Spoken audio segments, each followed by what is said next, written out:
জনাব তারেক রহমান বলেছেন তারা আগেও তো আপনাদের ঠকাচ্ছে, অর্থাৎ জনগণের উদ্দেশ্যে বলেছেন, নির্বাচনের পরে তাহলে কেমন ঠকানো হবে বোঝেন এবার। শুধু ঠকাচ্ছেই না, যারা মুসলমান তাদের শিরক করাচ্ছে, অর্থাৎ এই যে জান্নাতের টিকিট বিক্রি করা, এই প্রসঙ্গে তিনি দীর্ঘ বক্তব্য দিয়ে তারপরে মন্তব্যটি করেছেন। একটু আপনার কাছ থেকে জানতে চাই, এই অভিযোগটি অনেক দিন ধরে রয়েছে জামাতের বিরুদ্ধে, জামাত জান্নাতের টিকিট বিক্রি করছে কর্মীরা।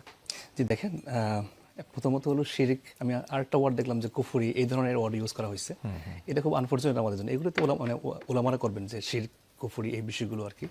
এটা আসলে রাজনীতিবিদদের কাছ থেকে, বিশেষ কোনার জায়গা থেকে এটা খুব ভালো দেখায় না, মানে বলতে পারবেন না রাজনীতিবিদ না, মানে ভালো দেখায় না। আমি বলতে পারবেন এরকম শিরিক হচ্ছে কি হচ্ছে না, এটা তো মানে আমাদের আলেমরা আছেন, আমাদের শরীয়ত এক্সপার্টরা আছেন, ওনারা কথা বলবেন আর কি।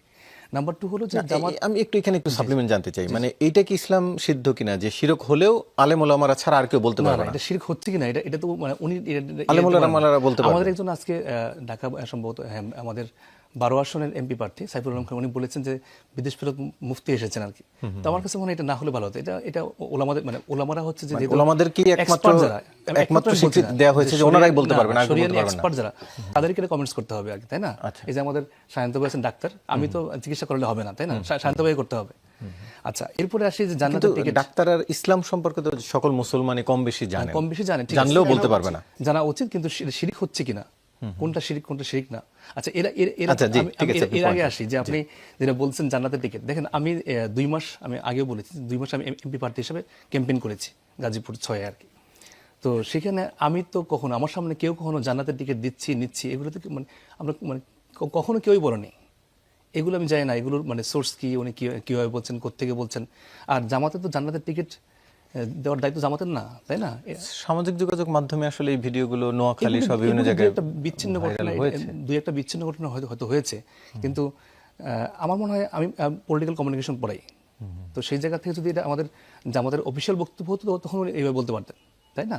এগুলো বিচ্ছিন্ন বিক্ষিপ্ত ঘটনা 2-1টা বাংলাদেশে যেটা হয় আর কি।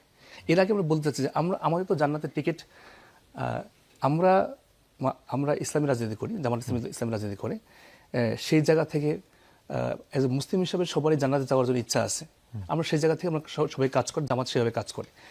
হ্যাঁ, যেটা আমাদের কিছুক্ষণ আগেও কথা আসছে যে এই যে জান্নাতের টিকিট বা আপনার এই যে কার্ড, তাই না, হেলথ কার্ড বা মানে কি বলে এটাকে, ফ্যামিলি কার্ড, এর কথা আসছে।